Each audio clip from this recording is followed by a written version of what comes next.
va passer à la fameuse cité de caractère. Petite cité de caractère, voilà. Alors, bon, j'ai vu qu'il y avait eu de la compétition. L'ONI a gagné. C'est pas toujours une compétition. On ne peut pas dire qu'il s'agisse d'une compétition. Bon. Alors déjà, il faut dire que c'est un label qui est originaire de Bretagne et qui va, comme je le disais à la télé l'autre jour, au fur et à mesure du temps, avec le vent d'ouest, ça a tendance à... Bon, il s'est arrivé en Normandie déjà. C'est arrivé en Normandie. Hein, et dans le Perche. Et en Bretagne, c'est vrai que ça s'est bien développé pour mettre en valeur le patrimoine. Alors qui dit le patrimoine, c'est le mettre en valeur, mais aussi le sauvegarder. Et c'est une page qui est tournée vers l'avenir. Hein. C'est à Paris. C'est à Paris parce que c'est pas définitif la petite étude de caractère. Oui. C'est pour 5 ans. Hein. Donc c'est un peu comme un mariage, faut l'entretenir, quoi.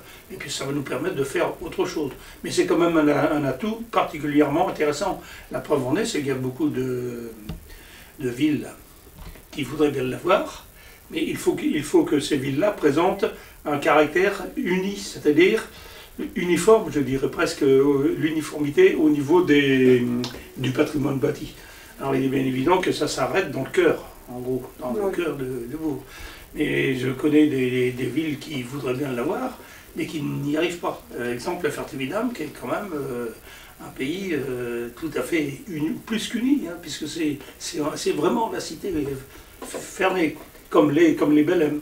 Alors je pense que si nous on l'a eu, on a mis peut-être 2 ans. Réflexion et puis aménagement du dossier. Et bon, on n'a pas été si mauvais que ça, je pense, la première année, avec les gens du jury qui sont venus l'année dernière, au mois de juin. Alors il nous manquait quelque chose d'administratif, une délibération, et puis il y a toujours des nouveaux trucs dans l'administration en France, hein, c'est ça. Donc le temps qu'on réunisse ces documents-là, hein, et puis bon, donc on nous a attribué le label Petite Cité de caractère. C'est un atout pour nous. Est-ce que ça peut être renouvelé au bout des 5 ans? C'est renouvelé. Si le cahier, en gros, il y a un cahier des charges. À savoir que, bon, c'est pas des travaux qu'on a à faire, mais c'est beaucoup de petites choses, quoi. Bon, déjà, il y a le fleurissement. On fait ce qu'il faut pour le fleurissement, mais c'est enlever les verrues, des petits trucs comme ça qui sont pas chouettes, qu'on pourrait aménager. Je donne un exemple. Le long de la rivière, il y a un petit sentier qui mène au parking de l'école. Bon, il y a 2, 3 petits jardins qui sont dégueulasses, quoi. Avec des tôles, des tas de trucs comme ça. Rien que ça, on va essayer de le faire nettoyer et virer de façon à proposer un environnement beaucoup plus agréable et propre. Alors là, vous touchez les particuliers. On touche les particuliers. D'accord. Et les particuliers sont intéressés aussi, parce que qui dit petite cité de caractère, dit évolution potentielle aussi du bâti. Oui. On met en valeur le bâti, donc pour les particuliers, le bâti vaut plus cher.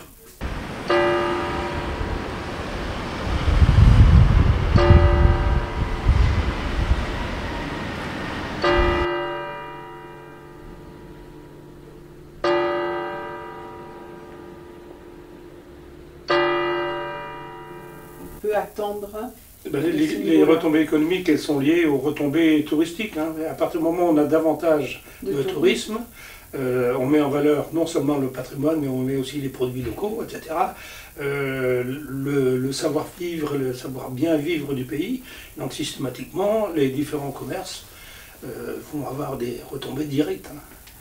Au niveau des produits du terroir aussi, au niveau du savoir-faire des artisans, des commerçants, etc. Oui, j'ai vu qu'il y avait un petit livre que j'ai pris d'ailleurs concernant les produits locaux. Oui, alors il y aura aussi une revue qui paraît tous les ans ou tous les 2 ans sur les petites cités de caractère et qui incite les visiteurs à établir des circuits.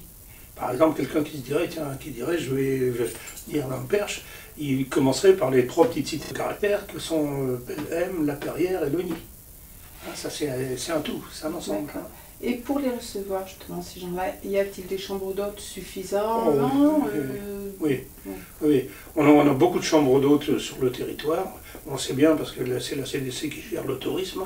On en manque par contre pour la semaine fédérale cyclo, mais c'est normal parce qu'il y a un afflux de 12 000 personnes qui va arriver dans le Perche. C'est normal pendant une semaine. Mais en ce qui concerne les chambres d'eau, il y en a suffisamment sur le territoire. Il n'y a plus d'hôtels.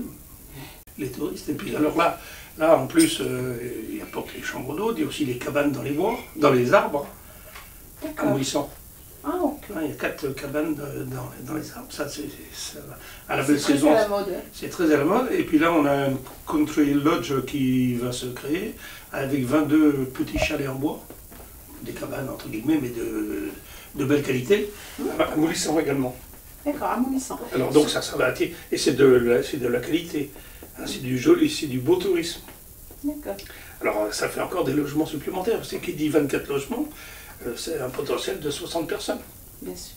Donc, la fleuriste qui avait une résidence secondaire à Lugny, elle a voulu en faire sa résidence principale, et puis elle est très contente, très satisfaite, nous aussi d'ailleurs, parce qu'en plus le magasin est attrayant et bien fleuri, y compris l'aventure, hein, y compris le parterre devant, j'en viens, c'est vrai que c'est joli.